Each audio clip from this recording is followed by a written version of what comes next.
Mega Elecciones. 7 de la mañana con 28 minutos, las últimas encuestas ya de cara a la primera vuelta que está ahí en menos de un mes, son 2 semanas. Mauricio Morales, ¿cómo están los resultados de este fin de semana? Buen día. Muy buenos días, Hola, ¿cómo les va? Mauricio. Estamos a 27 días de la primera vuelta. Circularon 4 encuestas de opinión durante este fin de semana: la encuesta Panel Ciudadano, la encuesta Pulso Ciudadano, la encuesta Criteria y la encuesta Cadem. Las 4 encuestas indican que los primeros lugares no han variado.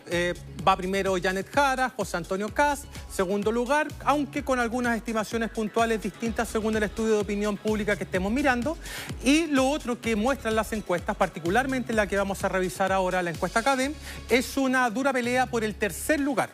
No por el primero ni por el segundo, sino que por el tercer lugar o tercera posición, que en realidad la están disputando Evelyn Matei, Johannes Kaiser y Franco Parisi. Eso te iba a decir yo, que la verdad, finalmente, primero y segundo lugar ya se sabe cómo han estado en los últimos meses, pero la gran sorpresa es que Johannes Kaiser está a 1 punto porcentual de superar en el tercer lugar a Evelyn Matei. Exactamente. Mira, esta lámina es la lámina de intención de voto, que es precisamente a lo que tú estabas apuntando, comparando la barra roja con la barra azul, la barra roja del 10 de octubre, la semana pasada, la barra azul del 17 de octubre, y observamos un pequeño descenso matemático, pero no estadísticamente significativo, de Janet Jara, pasando del 28 al 26. Lo mismo con José Antonio Kast, del 23 al 22. Matei se mantiene en los 14 puntos. Acá está lo que tú indicabas, Florencia, recién. Kaiser ya con 12 unidades y, como vamos a ver más adelante, se encuentra en un empate estadístico con Matei y Parisi por este tercer lugar, y todas las encuestas van más o menos en la misma dirección. De hecho, fíjate, Kaiser ha duplicado su intención de voto en solamente 6 semanas. Espérate, en un mes y fíjate medio. que en el último tiempo Johannes Kaiser ha subido justo cuando comenzó la franja electoral también. Así y en la es. franja electoral su mensaje y su tono de voz es uno de los más duros. Y de hecho, fíjate, como complemento a aquello, lo que ha caído José Antonio Kast lo ha ido capturando Johannes Kaiser. O sea, hay una especie de bypass con Evelyn Matei, en el sentido de que ella no ha sido capaz de capturar la votación de Kast, que se está yendo, sino que lo hace Johannes Kaiser. Hay una diferencia ahí también a la candidatura anterior de José Antonio Kast, que fue mucho más duro en su discurso y, claro, él acaparaba todo eso.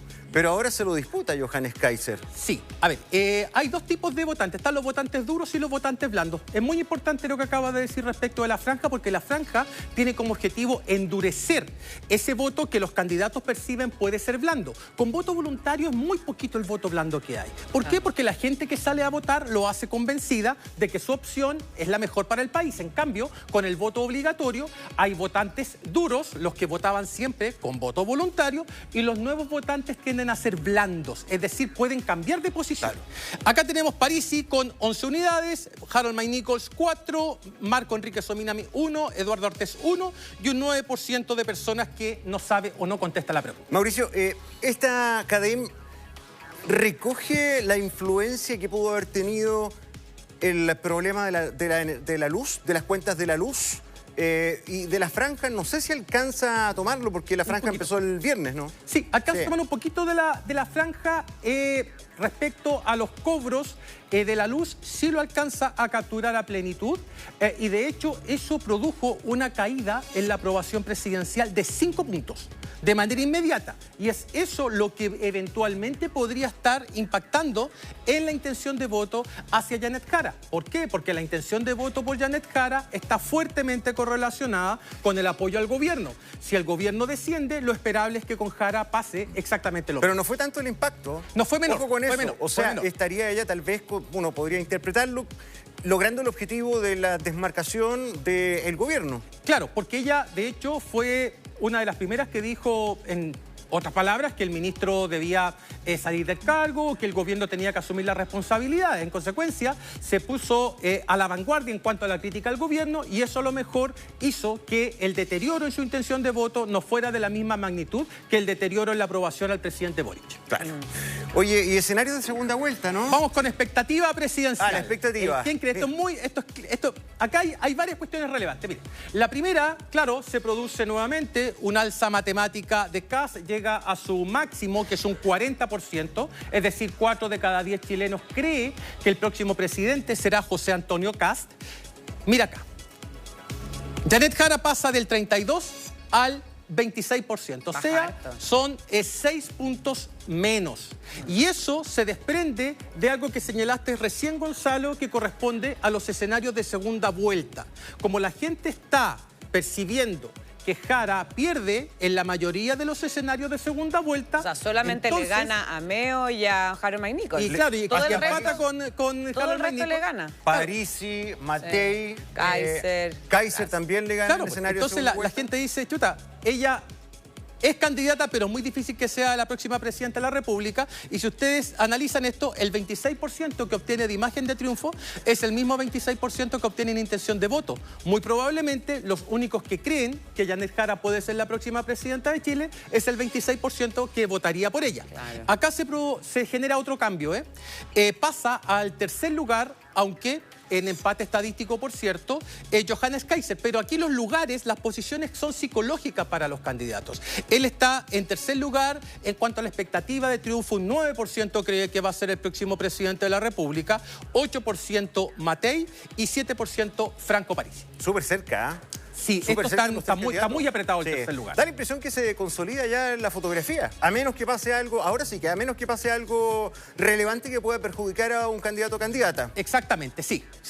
Y te lo voy a tratar de responder esa pregunta y analizar aquello en función de esta lámina que para mí es la más relevante de todas desde el punto de vista del pronóstico electoral. Esta es la segunda más bien dicho, predicción que hace CADEM. ¿Por qué digo predicción? Porque se hace en base 100. ¿Qué significa en base 100? Significa excluir a aquellas personas que no respondieron la pregunta o que decían que no iban a votar. Ese 9% que aparecía en la lámina de intención de voto. Y el resultado es el siguiente. Janet Jara, 29%, cuya fluctuación va de 32 a 26 producto del error muestral. Acá algo importante. La encuesta CADEM originalmente tenía 700 casos, ¿se acuerdan?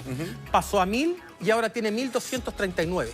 Eso ha generado que el margen de error se reduzca del 3,7% con 700 casos al 2,7% con 1239 casos.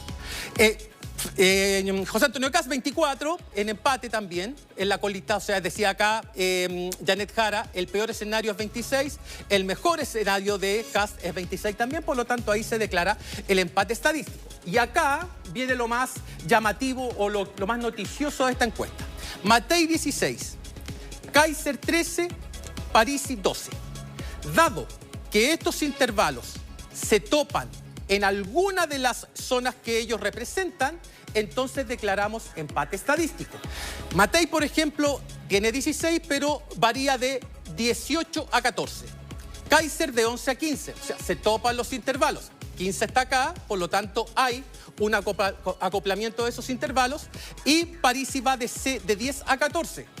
Se topa también con la zona baja del intervalo de confianza de Evelyn Matei. Hay que recordarle a la gente, estas son estimaciones puntuales. El número azul que ustedes ven es el pronóstico, pero como es una encuesta y tiene error, entonces esa estimación tiene una variación. Y esa variación la determina el intervalo de confianza. En este caso, por ejemplo, Parisi marca 12 y técnicamente se mueve entre 10 y 14 puntos. Esa es la zona de fluctuación. Claro. Oye, llamativo, al menos a mí me llama la atención cómo los candidatos, Parisi, que no es primera vez que es candidato, pero Kaiser sí, y están empatando con una persona que tiene muchos años en la política, que ha sido ministra, tiene un montón de elementos de experiencia, pero no logra despegar. Sí. Con claridad. Sí, te voy a dar una respuesta porque vamos a pasar a los escenarios de segunda vuelta. La respuesta pasa por lo siguiente. Si ustedes miran la encuesta Pulso Ciudadano, que es otra encuesta, que hace el detalle según variables socioeconómicas y sociodemográficas, Matei marca cerca de 20 puntos en el segmento ABC1 y la mitad de eso en el segmento DE. Y ahí, en el segmento DE, es donde existe el mayor volumen de indecisos. Entonces, si un candidato no es capaz de conquistar a esos segmentos de menores ingresos, que adicionalmente son indecisos, entonces sus probabilidades de éxito bajan muy sustantivamente. Eso. Acá tenemos los escenarios de segunda vuelta, que ha sido también parte de la noticia. Y fundamentalmente vemos lo siguiente, que Janet Jara pierde con los 4 candidatos, entre comillas, elegibles para avanzar a la segunda vuelta. los más probables, es decir, porque si yo me voy para acá y digo Marco Enríquez Ominami, Harold Mike Nichols, convengamos en que estos escenarios tienen una probabilidad muy reducida. Y Artés también, que no lo hizo la encuesta de opinión. Acá, Janet Jara, segunda vuelta. 33 versus 49 de José Antonio Kast, 16 puntos de diferencia. Con Evelyn Matei, 18 puntos de diferencia. 48 Matei, 30 Janet Jara. Luego con Franco Parisi. Ella le venía ganando, venía empatando en otras encuestas con Franco Parisi. Acá la supera por 7 puntos. 40-33. Y con Johannes Kaiser, que también le había ganado en todas las encuestas de opinión en el escenario de segunda vuelta, ahora caería 40-35. En estos 4 escenarios, entonces, la probabilidad de que Jara venza es extremadamente baja hoy día. Sabemos que el 16 de noviembre en la noche comienza la segunda vuelta o en la campaña de segunda vuelta y ahí las cosas podrían modificarse, pero ahora, por lo menos tenemos esta Mauricio, en la encuesta no aparece, por ejemplo, una eventual segunda vuelta Matei y Kast. No, esa es una señal, de que muy probablemente las Porque al principio sí la marcaba. Esta idea de final germano-alemana, de que se habló mucho. Que era un balotaje de derecha, básicamente. Era un balotaje de derecha, claro. Eso, por lo menos CADEM no tiene ese escenario a la vista. No. Y finalmente tenemos estos escenarios que son menos probables. Janet Jara versus Marco Enríquez Ominami, le ganaría 33-21. Este escenario no se va a dar.